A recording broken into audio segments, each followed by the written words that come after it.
Material supplied by VMS may be used for internal review, analysis, or research only. Any editing, reproduction, publication, rebroadcasting, public showing, internet, or public display is forbidden and may violate copyright law. AM 700 KSEV. Now let me get to Jeff Moseley, President and CEO of the Greater Houston Partnership. Good morning, Jeff. Good morning, Houston. Good morning, Sam. Delight to be with you. These people are dressed for radio. You could come in a baseball cap. You look like you're on your way to meet the President of the United States of America. Look at you. We all have day jobs around here. What's it like? All right, tell everybody, Jeff, what do you do for a living? And explain exactly what the Greater Houston Partnership does. Well, the Greater Houston Partnership is a business association of 2,100 businesses that represent about $1.6 trillion in annual revenue. So these businesses are very vibrant. Will employ about 1 out of 5 in the Houston region. Got it. How are job numbers looking? I know you've listened to our conversations earlier with Mr. Murphy on the board of our Federal Reserve. What do you got? Well, I'm pleased to bring you a good report today, and the recovery is further along in Houston than last year. We actually are showing a 2% increase in employment.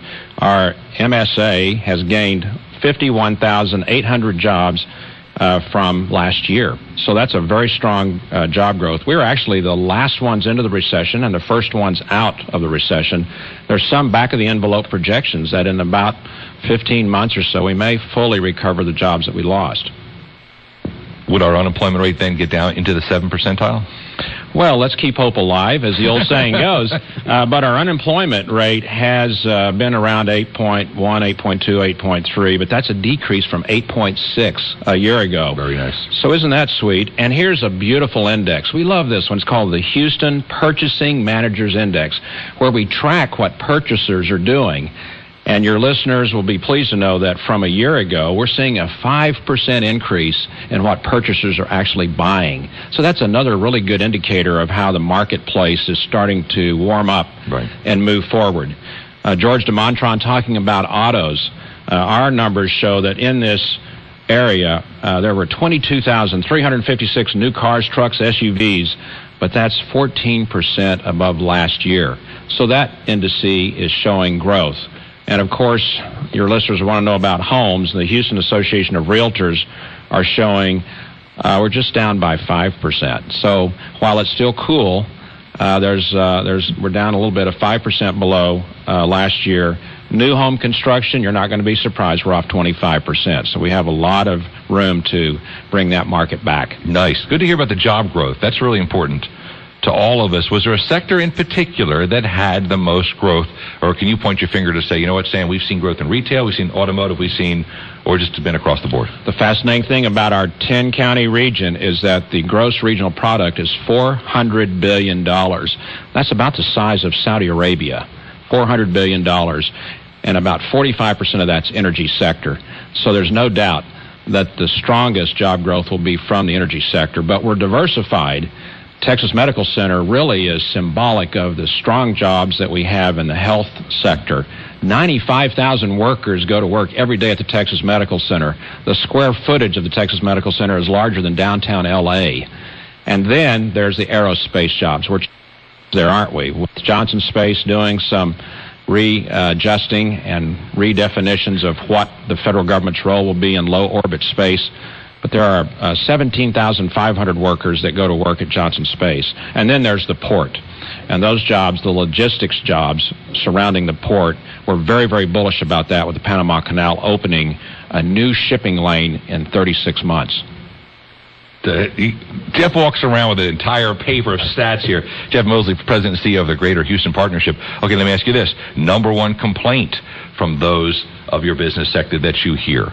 Well, there's no doubt that there are challenges, and the challenges would go around finding knowledge workers in the energy sector. There's a huge concern with the number of baby boomers getting ready to retire and leave the workforce that we don't have enough scientists and mathematicians and engineers and knowledge workers to run the energy sector, which is incredibly high tech. And if you look at the technology that drives the Houston economy, we're probably one of the top 5 global technology cities because of the technology needed for energy, for aerospace, for health and medicine. But the reality of it is we have to really fight to train up our workforce, and that's why we're so committed to public education. So what you see, and we'll recap, one of the negatives or one of the hurdles we have to get over is a projection of not enough people to fulfill those jobs. in the energy sector. Very much so. It's a huge I didn't concern. know that. I didn't know sir. that. It's a demographic trend. It's a tsunami trend. And demographers don't stutter about that. They also don't stutter about the fact that Houston will be gaining the population of Los Angeles over the next 30 years. So while it's tempting to think, hey, we've arrived, look at this beautiful city, the reality of it is we're just putting the foundation in today. Imagine the Houston region with the city of L.A. population added to it. And then look at the issues related to mobility, to air quality, to water quality, to quality of place, to the green space. We have a lot of work to do to get ready to continue to grow to be this global community. We've asked all our guests on a 1 to 10, what are you giving Houston in terms of our economic strength and our future? Well, we have a lot to be pleased about, but we're not quite there. So I would say we're in that 7.5 percentile range. I think that's a fair marker. We have to keep our eye on the fact that there are heavy regulations that are being pushed onto the energy sector. That's going to impact our economy. There are challenges to the health sector with the federal government revisiting health. That's going to impact our economy. And the federal government is committed to re-engineering NASA. So some of the big engines of the Houston economy are being rewritten at a time when our seniority in Washington is very, very low. So our voice isn't real big right now in a time when there's a big discussion about our economy. Fantastic. Thanks for stopping by. Good job, Jeff Moseley, President and CEO of Greater Houston Partnership. You're very good at this. If that partnership thing doesn't work out, come join us on the radio. Thanks, Sam Malone. 8:16, the Sam Malone Show, the voice of Texas.